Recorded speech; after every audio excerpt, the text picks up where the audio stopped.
গতকাল রবীন্দ্র শতবার্ষিকী ভবনের প্রাঙ্গণে ভারতীয় জনতা পার্টির জনজাতি মোর্চার উদ্যোগে যে একটা জনসভা হয়েছে, সেই সভাতে যে মন্ত্রী বিকাশ দেববর্মার একটা বক্তব্য ইতিমধ্যে সামাজিক মাধ্যমে খুবই ভাইরাল হয়েছে। দু চারটা আমার নজরে এসছে। তীব্রামথার কিছু কার্যকলাপে শুধু ভারতীয় জনতা পার্টি বা জনজাতি মোর্চা কেন, সমস্ত গণতান্ত্রিক দলেরই বক্তব্য রয়েছে বা তাদের কার্যকলাপ সম্পর্কে, সেখানে তাদেরকে কিভাবে গণতান্ত্রিক পথে সংযত করা যায়, মোকাবেলা করা যায়, এ সম্পর্কে যার যার মতো করে সবাই কথা বলছেন, বলবেন। কিন্তু মন্ত্রী বিকাশ দেববর্মা যে ভাষায় কথা বলেছেন, এটা তো একটা ভদ্রলোকের, এবং সেই ভদ্রলোক সংবিধানের নামে শপথ গ্রহণ করে তিনি একটা মন্ত্রী পদেও আসীন আছেন। এটা একজন ভদ্রলোক এবং একজন মন্ত্রীর ভাষা হতে পারে না, এটা একটা গুন্ডাদের ভাষা।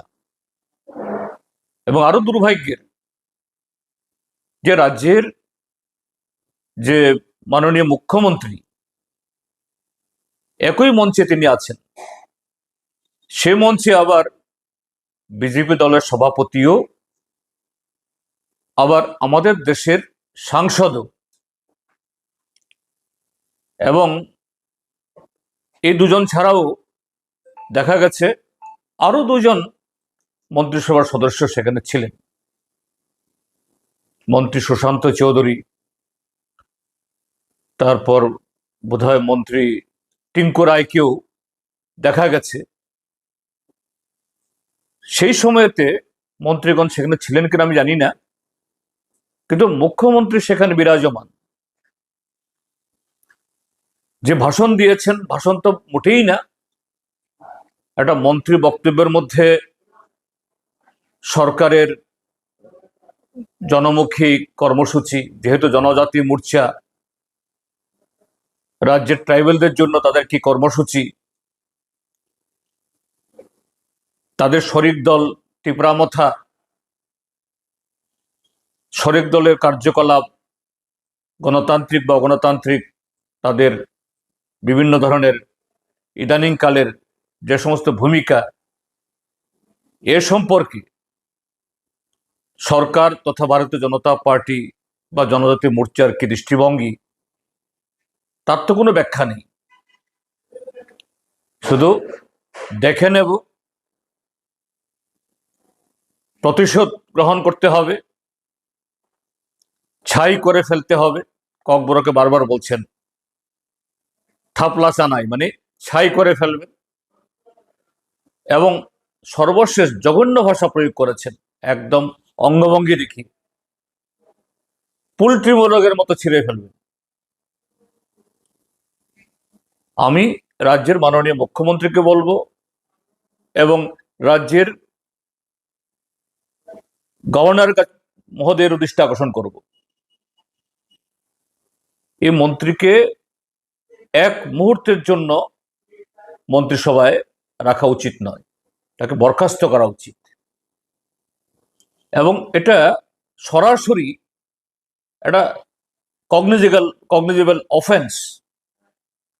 হ্যাঁ, তীব্রামথা জাতীয় কিছু অগণতান্ত্রিক কার্যকলাপ করছে, তার বিরুদ্ধে আইনানুগ ব্যবস্থা গ্রহণ করার জন্য দাবি তুলুন। মুখ্যমন্ত্রী তো এসব কিছুই করছেন না, শুধু মুখে নানা কথা বলছেন। আর সেই জায়গায় আরেকজন মন্ত্রী,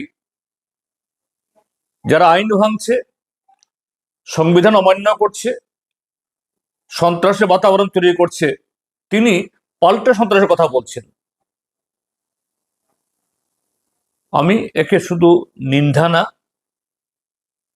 আমি বলবো ইমিডিয়েটলি তার বিরুদ্ধে প্রচলিত আইন অনুসারে ব্যবস্থা গ্রহণ করা দরকার। এবং যে পুলিশ অফিসাররা সেখানে উপস্থিত ছিলেন, এই ভিডিওটি দেখে